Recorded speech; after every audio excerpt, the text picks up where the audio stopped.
The Yamato and Montana are both tier 10 battleships, and it's like having that one friend who wants the popular girls, but he instead gets the semi-popular girls, still popular but not as amazing as the other girls, that have bigger guns and better armor. Before I continue, let me emphasize something. This is not a guide on these two ships, and it is just my opinion on it. Because if I were to do a guide on it, then people would ask for another, and I doubt I can manage that. With that out the way, let me share my thoughts on Yamato and Montana. Starting with the mighty hotel first. Over the years, Yamato has always been a common ship to encounter, and considering its history, it's no wonder why. I mean, if you had the ability to drive the biggest ship ever put onto sea, you would 100% take it, don't you lie to me.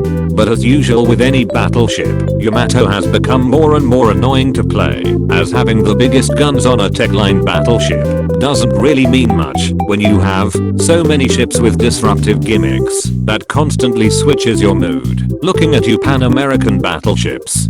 But even with that, Yamato in my eyes is still an A-tier ship, and let me tell you why. First of all, we have the armor, a pretty bland 32mm over the bow and stern, with a random 410mm belt. Nowadays in modern World of Warships, 32mm is considered just as shitty as a Paradox Interactive DLC, but wait a second, alright.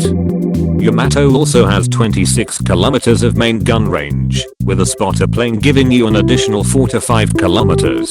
It sounds useless, because you don't need more than 25 kilometers of range on a BB, but if you know about angling, shell penetration angles, and sniping, then you can see where this is going. Expect to bounce the majority of shells if you angle into or away from enemy ships at about 18 kilometers or more. Yamato's armor scheme is good at range. Her guns don't have the best dispersion because her name isn't Slava, but she does get access to the legendary modification that turns her from a super turtle to a demon turtle. Speaking of guns, 9 460mm guns or 18.1 inch guns, and although they may not be as scary as they used to be, they can still do insane damage if they catch you broadside. Not to mention battleships with 32mm of bow or stern armor that can only cry as 11 or 15k worth of HP gets absolutely vaporized.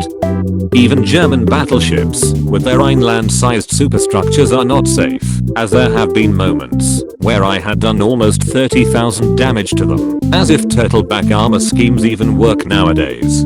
Oh right, now the other things, the speed and anti-air.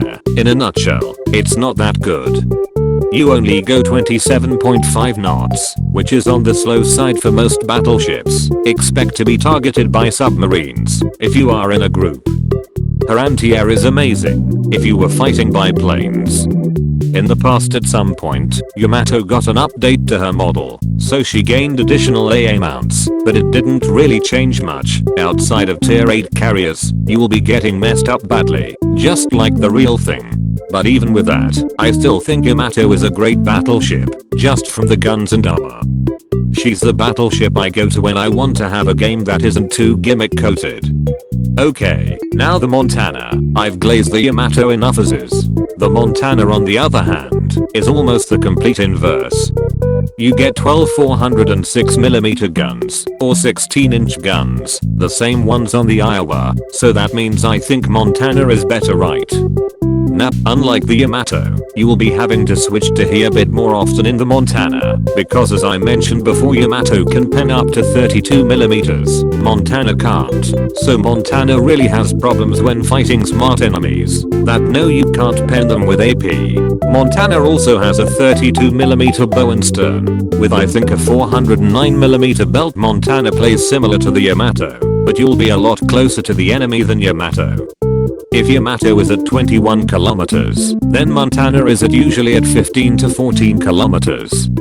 Montana can do a bit more, because her shells do similar damage to enemy ships, but are slower, because super heavy shells are heavier than the average Discord moderator. Now you may ask me, between Yamato and Montana, which do I like more? Personally, I prefer the Yamato, because of the penetration and faster shells. I like Montana, but she's not the ship that I like. It is the reason Why I said that comparing Yamato and Montana is like comparing cookies and brownies, because they both are good. It's really up to you on which one you would pick. Both are really good ships, and they both in my eyes belong in A tier. Anyways, that's it. Now I will go and give my Sandy some carrier aircraft breakfast. Later, skater.